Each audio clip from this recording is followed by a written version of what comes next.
हमारा मन विवाह आदि का नहीं है, कोई रुचि भी नहीं है और विरक्त रहकर वृंदावन में वास कर रहे हैं अभी। महाराज जी, आप कह रहे हैं कि शरीर संबंधी को थोड़ी चिंता हो जाती है कि बुढ़ापे में कौन संभालेगा, कौन देखेगा, और कभी कभी घबराहट भी हो जाती है कि इस जन्म में निरंतर भजन नहीं हुआ और चूक हुई और प्रिया प्रीतम के दर्शन फिर नहीं हुए तो फिर तो कैसे। भरोसा रखो, ये भरोसे पे जीवन चलता है।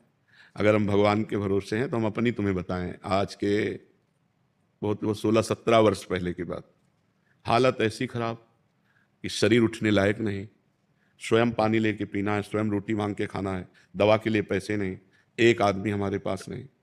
तो सैमसी है जहाँ गुरु आश्रम पहले था, बच्चापन से जहाँ जुड़े थे, तो वहाँ के लोगों को जब पता चला तो गाड़ी भर कर लोग आए और उनका हम ऐसी दशा में आपको वृंदावन नहीं रहने देंगे, आप चलिए, हम सब पूरे गांव वाले आपकी सेवा करेंगे, पूरा गांव चंदा लगा के चाहे लाखों रुपए महीने की दवा चले, आप चिंता न करो। नहीं, हम मरने वाले हैं तो प्रभु के लिए, हम जिए तो प्रभु के लिए, ये नहीं कि हम धाम छोड़ दें, अपना निष्ठा छोड़ दें। आप लोग जाइए, आपका हम बहुत बहुत धन्यवाद देते हैं कि आपने सहानुभूति दिखाई, और जब वो गए तो निश्चय किया मुझे मरना है। ये हम अंदर की बात कहते हैं, मुझे मरना है लेकिन भगवान के लिए मरना है, अब मैं धाम नहीं छोड़ूंगा, और निष्ठापूर्वक भगवान बदल गया।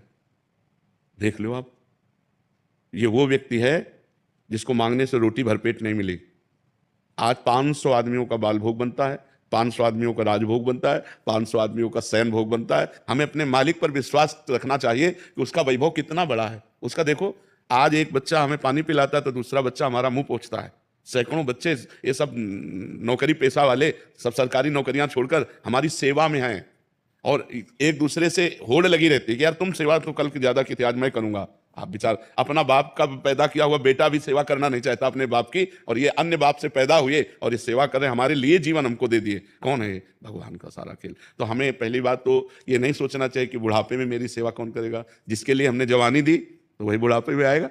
अब बुढ़ापे में हमारे लड़का बच्चा थोड़ी है, हमारा परिवार थोड़ी है।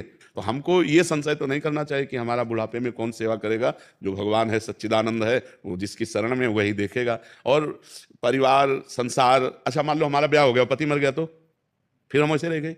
अगर हमारे भाग्य में दुख लिखा है तो हम चाहे जितना प्रयास कर लें हमें दुख ही मिलेगा, और अगर सुख लिखा है तो हमारे भाग्य में तो सुख ही लिखा है।